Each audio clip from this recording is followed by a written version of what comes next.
Vamos a empezar el otro tema que corresponde al tercer parcial, lo que es la respuesta inmunológica frente a agentes como el hongo, bacterias y virus.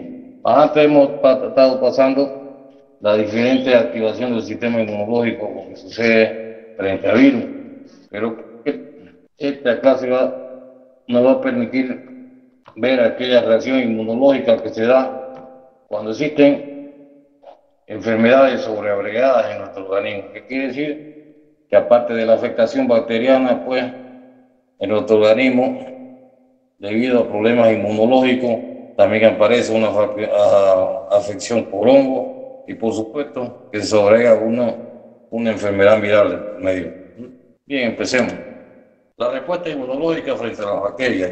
Primero, ya hemos visto que el primer mecanismo de acción del sistema inmunológico es producir una infección, ya sea localizada en el lugar de ingreso del antígeno o una inflamación generalizada, como sucede en aquellas enfermedades que son de etiología anafiláctica, como por ejemplo el asma o una reacción alérgica generalizada que incluye la afectación de todo el organismo, ¿no?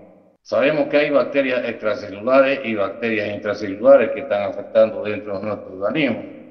Las bacterias extracelulares y las bacterias intracelulares. Respuesta inmune frente a bacterias primero. Las bacterias intracelulares, hay una respuesta tanto inespecífica como una respuesta específica.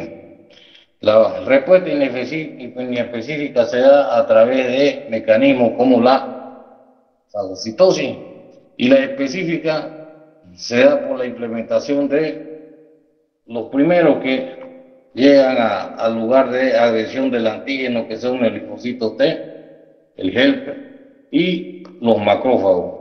Por supuesto, es una hipersensibilidad retardada mediada por receptores de superficie, ¿eh? Respuesta inmunológica frente a la bacteria. Primero, las bacterias extracelulares. Respuesta inespecífica a través de la fagocitosis. Una respuesta específica mediada por anticuerpos polisacáridos o linfocitos B que se unen y pueden producir una célula como el monocito. Anticuerpos ozonizantes, anticuerpos neutralizantes o anticuerpos activadores a través de la producción de inmunoglobulina que se da en número de 5 por el linfocito B. Se activa el sistema de complemento a través de agentes proteicos y por supuesto el factor principal es la activación del linfocito T helper. Al activarse el sistema de complemento ya sabemos que esto va a producir una alteración de la anatomía normal de la célula, produciendo una apoptosis y esta apoptosis va a conllevar a una muerte celular a través de una lisis de la célula, produciendo el mecanismo también de la inflamación, que es el primer mecanismo de acción del sistema inmunológico, la invasión bacteriana. Pero el sistema de evasión del sistema de la respuesta inmunológica, esto va a depender de la variación antigénica que se pueda dar. No se olviden que el primer antígeno tiene que tener una capacidad antigénica variable para poder ocasionar daño en el organismo, o como en el caso de los virus, tiene que tener un aumento de la carga viral, cosa que esto vaya agrediendo normalmente al sistema inmunológico, lo que se vuelve una enfermedad que está atacando al organismo. Va a depender de la ubicación también intracelular del ente agresor. Va a determinar, por ejemplo, qué tipo de cápsula tienen. Mayormente, cuando es bacteriana, tienen una capa lipídica. No va a ser, por ejemplo, como en la espora de hongo, que tienen una espora todavía de difícil penetración, o con el caso, por ejemplo, en enfermedades como una que tiene una espora, como por ejemplo el tétano, puede haber un mimetismo molecular también, la acción de división que se pueda dar dentro de esta célula, ¿eh? Reacción inmunológica frente a los virus. Esto va a depender del material genético, que ya sea una cadena de DNA o una cadena de RNA. Mayormente los virus tienen una cadena de RNA, que esto lo hace más proclive a poder infectar la célula hacia el interior. También tienen una envoltura de proteínas, ¿no? Y va a depender de la envoltura No se olviden que la bicapa lipídica que hay en la célula, por ejemplo, permite y la hace, por ejemplo, hidrosoluble. Quiere decir que no va a depender de muchos factores para que pueda ingresar el antígeno hacia el interior de la célula. Los receptores de la célula blanca, como por ejemplo el receptor CD4 o el GP120. La reacción inmunológica frente a los virus es una reacción inespecífica. El IgN tipo 1, alfa y beta, inhibe, dice, la replicación viral, activa los linfocitos N killer y macrófago, aumenta la expresión de las moléculas de histocompatibilidad 1 y 2 y inhibe la presentación del antígeno y por lo tanto activa la célula LT de no killer. Por lo tanto, se trata de una reacción inespecífica, porque no se olvide que el virus tiene la capacidad de mutar, por lo tanto, empieza a clonar las actividades intracelulares, lo que provoca que esto sea casi difícil reconocer mediante la célula. Emplea otro tipo de mecanismos para poder reconocer el virus y va a depender mucho de la carga viral o de la situación del sistema inmunológico en que se encuentre nuestro paciente, ¿no? Por lo tanto, tienen que haber factores predisponentes, puede haber una comorbilidad específica en nuestro paciente para que pueda ser agredido, ¿no? La respuesta inmunológica específica se da por una inmunidad humoral y la inmunidad celular. Sabemos que la inmunidad celular es la más efectiva, ¿no? Está dada por linfocitos T citotóxicos. La inmunidad humoral son anticuerpos neutralizantes, anticuerpos ozonizantes y anticuerpos activadores del complemento. Pero la primera tiene la capacidad de neutralizar nada más la capacidad viral o la capacidad bacteriológica tanto de la bacteria, el hongo o el virus, ¿no? Mecanismo de evasión del sistema de la respuesta inmunológica. Tenemos una persistencia intracelular, si se puede dar una variación como los virus, dependiendo de la carga genética o la capacidad de clonar o la capacidad de mutar que tenga el agente agresor para que pueda darse una persistencia intracelular. Una variación antigénica del mismo también, un mimetismo dado por la capacidad de dividirse de forma inmediata, o una inducción de inmunosupresión, como sucede, por ejemplo, en el VIH. El VIH tiene la capacidad de poder inactivar la formación de anticuerpos o de inmunoglobulinas en el organismo. Por lo tanto, engaña al sistema inmunológico en su primera reacción. Proteínas virales homóloga y proteína celular. Por ejemplo, el adenovirus tiene la proteína E3 que impide la translocación del sistema de histocompatibilidad 1. Interfiere en la señal de transducción del TFN o la proteína viral E1B, el herpes simple 1 y 2. Tiene la GC1 y la GE, se une al complejo C3B y se une al factor de complemento de la inmunoglobulina. El citomegalovirus tiene el UL18 que se une al beta 2 o el virus de Epstein-Barr. Tiene una proteína del BHRF1 y el BCRF1 que es homólogo, dice, al BEL2 o el homólogo a la interleuquina 10. El herpes humano 8, la proteína K2 o RF4 o RF16 o RF72. La primera es homóloga a la interleucina 6, se une al complemento homólogo al BCL2 y homólogo a la ciclina D. La vacina tiene la proteína viral BCPF o el BCP, es homólogo al EF o el TGF-alfa, se une al sistema de complemento C4B.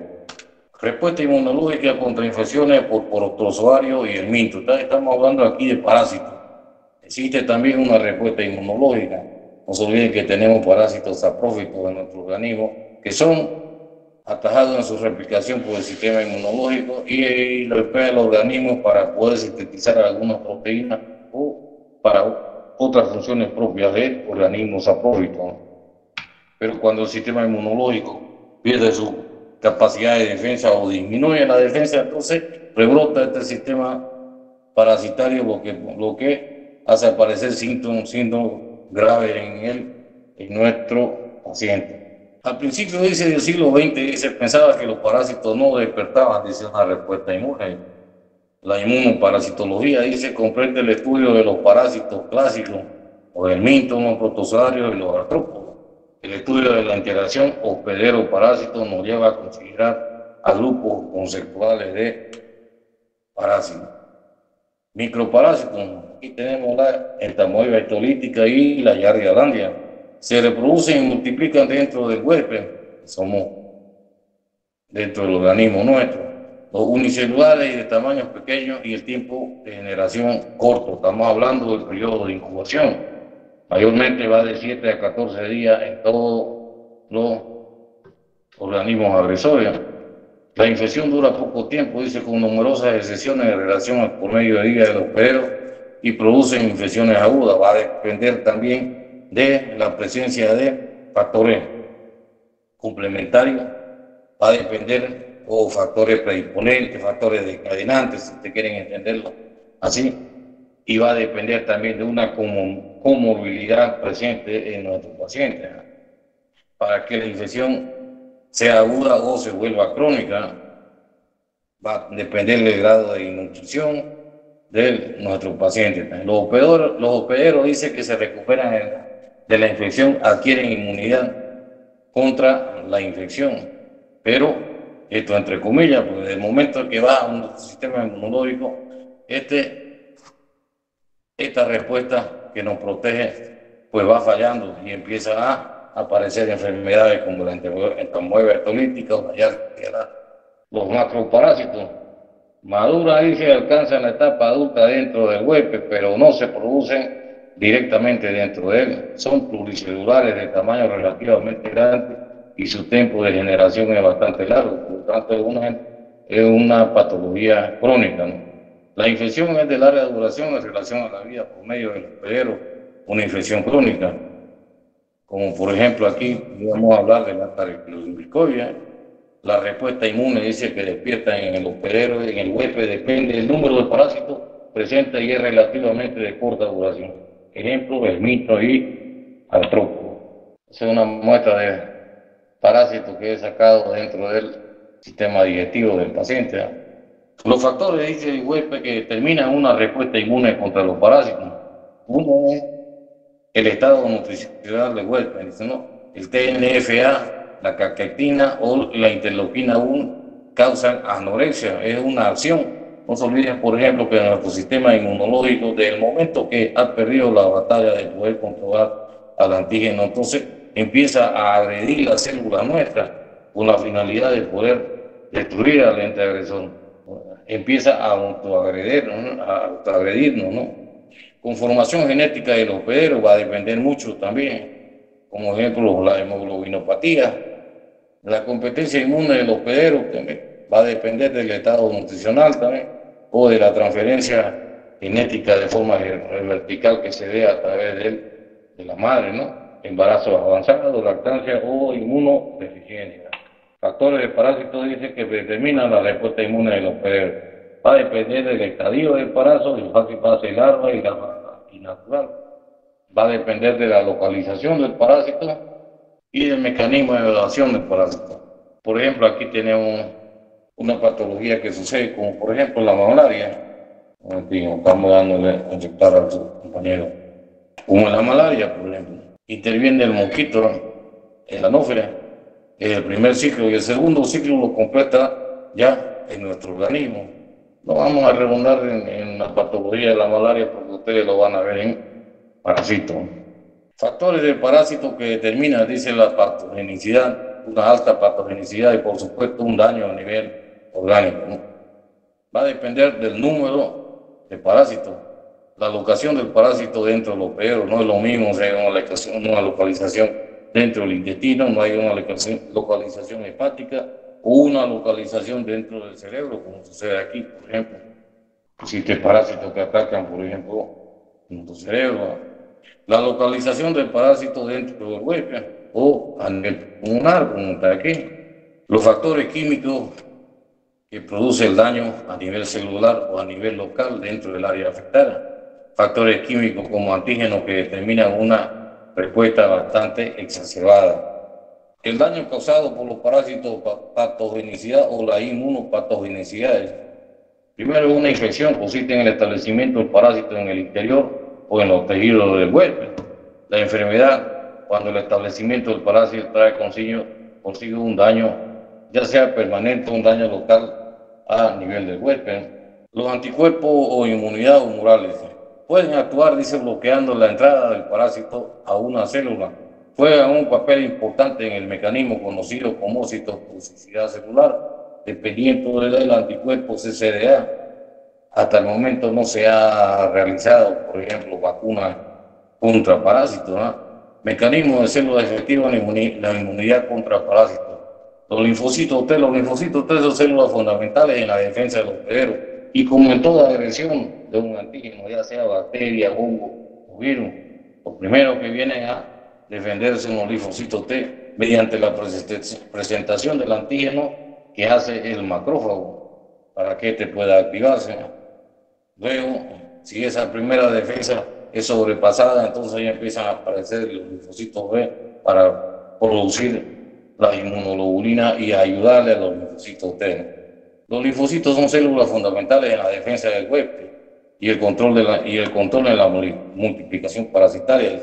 Los mecanismos son básicamente por regulación la respuesta inmune o a través de la producción de citocina y su acción citotóxica directa sobre las células que alberga al parásito.